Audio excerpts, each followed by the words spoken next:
What is going on, Dolphins fans? It is your boy Dillon, and I'm hoping this video is going to be pretty quick. It's mostly going to be practice squad signings. They haven't, as of right now, which is about 3 p.m. West Coast time, so about 6 p.m. Eastern. They have not yet filled the practice squad, so I'm likely going to be making another video. But real quick, I just want to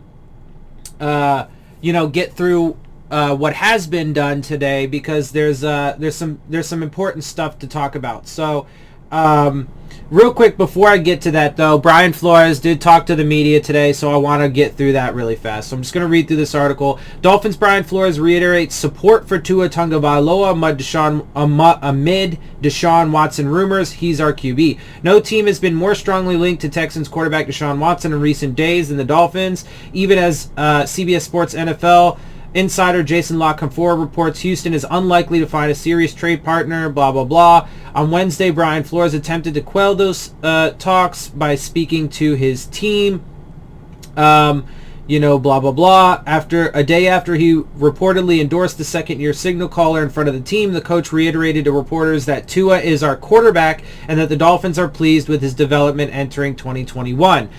Here's what his statement is. Because, look, I know so many people are going to be like, oh, look, the Deshaun Watson rumors are done.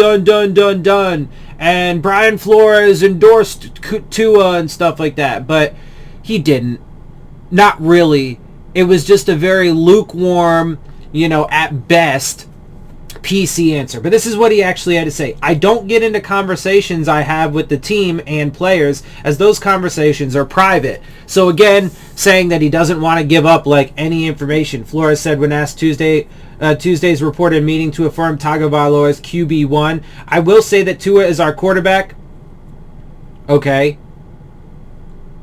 But is that for now? Is that for week 1? Is that forever?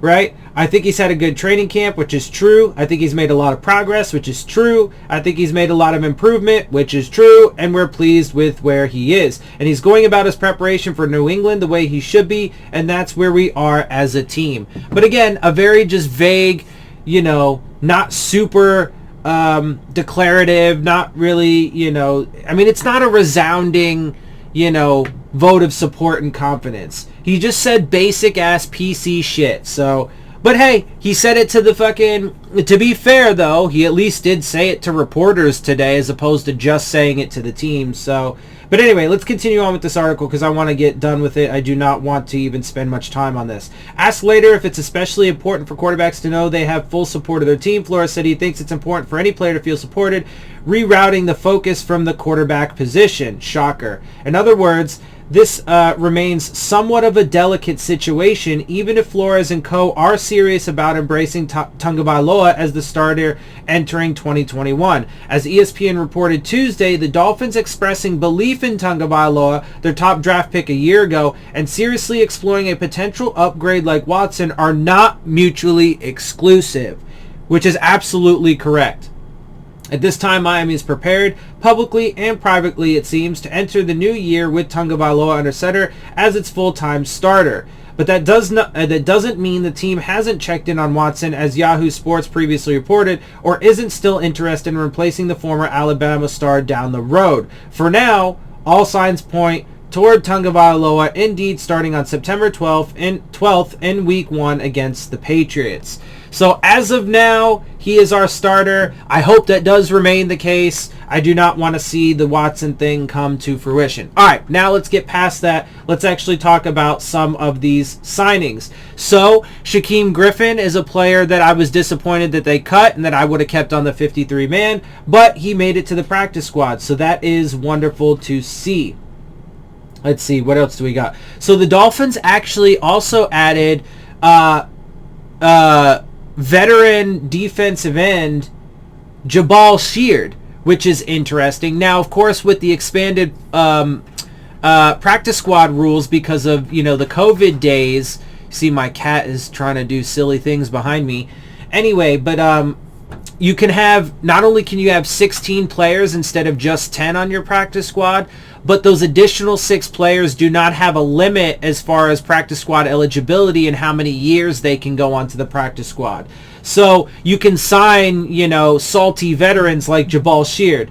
That actually is a really interesting signing to me, except for the fact that the dude is getting old and shit like that. So let's see if he actually ends up, doing anything for us. But hey, man, it is an interesting signing, and we do, and certainly could down the road use some help at defensive end. So, but let's see, Jared Dokes agrees to join the practice squad. So he is there. For now, he is not a loss to the Dolphins. Obviously, that was one of the recent draft picks that I personally thought could have been, cut and lost. But of course, I also said that, the likelihood of making it to the practice squad was pretty high. So, and they accomplished that. So that's good to see. He did make it.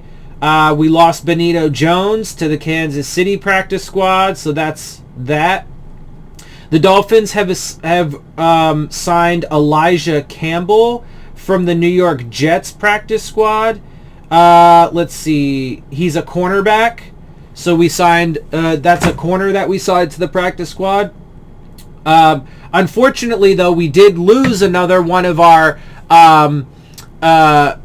draft picks. We have officially lost one of the draft picks that we cut, and that is Malcolm Perry. Malcolm Perry is no longer with the Dolphins and cannot be signed to our practice squad because the New England Patriots have picked him up. Let's see. Shakeem Griffin, I talked about that. Guard Durval Quiros Neto, he's going to make it to the practice squad, but he also doesn't count, so we're technically going to have 17 players on our practice squad because of his exemption. Let's see, Reed Sinnott made it to the practice squad, which was good to see.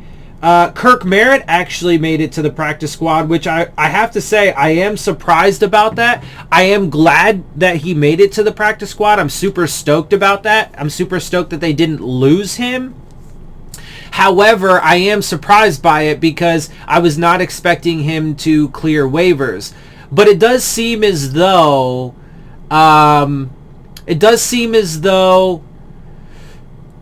there were, many good young receivers that were cut yesterday, and so apparently the waiver wire got a little bit flooded by promising youngsters. So I guess the Dolphins did luck out a little bit there. But unless they protect him on the practice squad, he also can be poached. At any time. So there is that to keep an eye out on as well. But yeah, honestly though, I think that's about it for right now. Unfortunately, I don't really have access to a ton of fucking stuff. Oh, apparently the Dolphins also just released safety Jamal Perry, or maybe not just, but they did it sometime today, so they actually cut another player. Barry Jackson reported that. Yeah. I feel like there's actually a few more people, but unfortunately I'm just going to end it there for now. Oh, Calvin Munson joins the practice squad. That's one that I was missing. I feel like I'm probably missing one or two more, but I think I'll probably leave it there. The big ones so far are that, Malcolm Perry, we lost him. That's a wasted 7th round pick now. That's, not going to really, provide any returns for the Dolphins because they cut him and he got claimed by another team. We did keep Kirk Merritt. We managed to get him on there. Dokes is on the practice squad. Calvin Munson, Reed Sinnott. So those are some good things, and I like to see that. Still waiting to see what happens with Jason Strawbridge. As of now, he has not been signed by anybody, so it looks like there's a good possibility that'll be another one that we lose. Oh, Jordan Scarlett is on the practice squad. We did manage to get him, so, former or a running back Running back Jordan Scarlett, he made it there. I'm sure, like, you know, tomorrow or the day after, there's going to be a comprehensive list, and I'll probably do another video. So I'm probably just going to go ahead and cut it here right now. I think I got most everybody that's been signed today. I'm just, like, perusing Twitter right now to see if I can find anything else that I missed. But, yeah, anyway, so I think that's probably about it for right now anyway. Like I said, I'm sure over the next couple days there's going to be comprehensive lists. There are some people that are following it right now, but unfortunately it's like, you know, the Miami Herald and Sun Sentinel guys, and I don't have subscriptions to their, you know, publications because I can't afford it. So, oh, Pankey made it to the fucking practice squad. Adam Pankey. Javaris Davis apparently made it to the practice squad as well. So yeah, there you have it. All right, that's it for now. I'm gonna get out of here. Hope you guys appreciate my perspective. If you do, make sure you hit the subscribe button, make sure you hit the like button, make sure you hit the bell if you want to get the alerts. Share my channel and videos with your friends and family. Leave your questions, comments, and concerns down in the comment section. Of course, as always, follow me on Twitter at Dillon Tartaro. And with that, I am out. I'll see y'all soon. Fins up.